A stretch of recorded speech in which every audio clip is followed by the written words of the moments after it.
Each glyph has a picture in it that tells how that world age ended. And now we can confirm them scientifically. We can confirm them geologically. There was a world age that ended when a great fire swept the earth. There was a world age that ended when a great wind swept the earth clean. There's a world age that ended when the earth was covered with ice. There's a world age that ended when the ice melted and the earth was covered with what? Now what I think about what we just said, they're all of the elements: earth, air, fire, and water. Isn't that interesting? And this world age ends, that glyph is the glyph for movement. And the ancestors can't tell us what that means. If it's a physical movement of the earth, it could be a movement of thinking, it could be a movement of belief systems, it could be a movement of the way people work and cooperate together, which is what I personally believe we're witnessing right now. So, there have been 4 world ages in the past. We're living the last year's the 5th.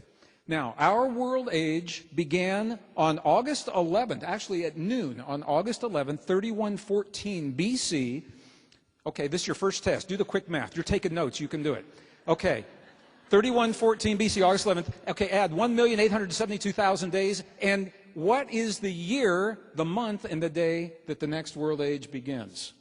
Okay, I know you're all psychic. I know you're all intuitive. Just take a wild guess, you know.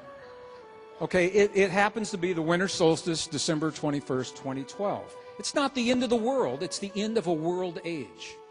Now, the media has picked up on this and they've latched on to the most frightening of possibilities, and it is scaring the hell out of a lot of people all over the world. I've seen it, especially young people. Can you imagine being a young person just graduating from high school next year, and the media it's on TV, it's got to be true, so TV's telling you the world ends when you graduate? Seriously. I had an email from a young girl, and she said it doesn't seem fair that the world would end just when my life is going to begin. And that is reflecting the thinking of a lot of young people. There's no scientific evidence that the bad things that are being shown in the media are going to happen the way they're being portrayed in the media. Here's the reason why. I want you to see this. 2012 is not so much about a date. 2012, December 21st, is the last day of the cycle on the Mayan calendar, and if it's the last day of one cycle, by definition, it's what? It's the beginning of the 6th world age. We could all be celebrating the beginning of the 6th world age, but that's not as cool as the end of the last one. So people like to talk about endings. But here's what the Mayan elders themselves tell us. That there is a window of time. I'll say hi to this side of the room. Hi to this side of the room. The Mayans themselves, they tell us that that's the date on the calendar, but it's not about a date. It's about a window of time. It's about a zone of time, a zone of change, and that zone is a 30-year window between the year 1980 and 2016. They said that's when you can expect the change. Now, why am I sharing this with you now? Here's the reason.